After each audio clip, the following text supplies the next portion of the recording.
கணக்கு குழுவின் அறிக்கை சமர்ப்பிக்கப்படுவது. பாராளுமன்றத்தின் கீழ் சபை மற்றும் மேல் சபை உறுப்பினர்கள் உள்ள பாராளுமன்ற குழுக்கள் யாவை? பாராளுமன்ற குழுக்களின் மிகப்பெரிய குழு எது? 3 கொஸ்டினை பார்க்கும்போதே கொஞ்சம் கன்ஃபியூஸா இருக்கா? இதுக்கான சின்ன எக்ஸ்பிளனேஷன் பார்த்துட்டு ஆன்சர் என்னன்னு பார்க்கலாம்.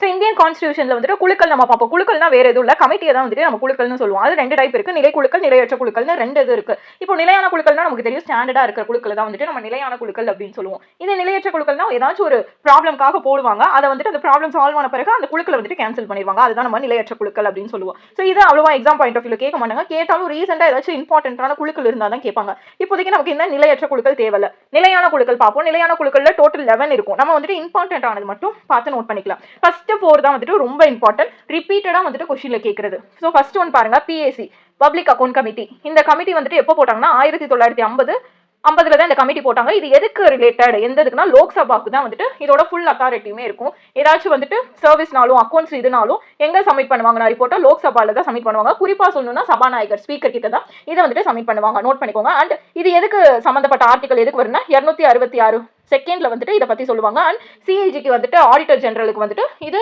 இந்த அக்கௌண்ட்ஸ் வந்துட்டு யூஸ்ஃபுல்லா இருக்கும். ஸோ டோட்டலாக 22 மெம்பர் வந்துட்டு இந்த கமிட்டியில் இருப்பாங்க. Public account committee total 22 member, லோக்சபால 15, ராஜ்யசபால 77 மெம்பர் வந்துட்டு இருப்பாங்க. ஆனால் அதுக்கப்புறம் எஸ்டிமேட் கமிட்டி செகண்ட் 1919 வந்துட்டு டிஸ்கஸ் பண்ணி இப்படி ஒரு கமிட்டி ஆரம்பிக்கலாம். வரைவு கமிட்டியை தான் நம்ம எஸ்டிமேட் கமிட்டி அப்படின்னு சொல்றோம். இப்படி ஒரு கமிட்டி இருக்கலாம் டிஸ்கஸ் பண்ணி 1921 வந்துட்டு இந்த கமிட்டி போட்டிருப்பாங்க. இது பட்ஜெட் ரிலேட்டடான கமிட்டி.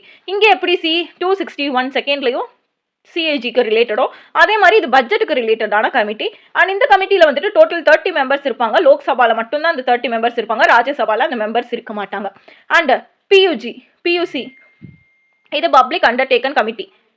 1964 வந்துட்டு இந்த கமிட்டி கொண்டு வந்திருப்பாங்க. பொதுத்துறையின் கீழ் தான் வந்துட்டு இந்த கமிட்டி வரும். ஸோ இந்த பொதுத்துறையோட தந்தை யாருன்னு சொல்லுவோம்னா கிருஷ்ணமேனன் தான் நம்ம பொதுத்துறையின் தந்தை அப்படின்னு சொல்லுவோம். ஆனால் இந்த கமிட்டியில் 22 பேர் இருப்பாங்க. லோக்சபால இருந்து 15, ராஜ்யசபால இருந்து 7 பேரும் இருப்பாங்க. அண்ட் அதுக்கப்புறம் டிபார்ட்மெண்ட் கமிட்டி, டிபார்ட்மெண்ட் ரிலேட்டடா இருக்கிற கமிட்டி 1993 கொண்டு வந்திருப்பாங்க.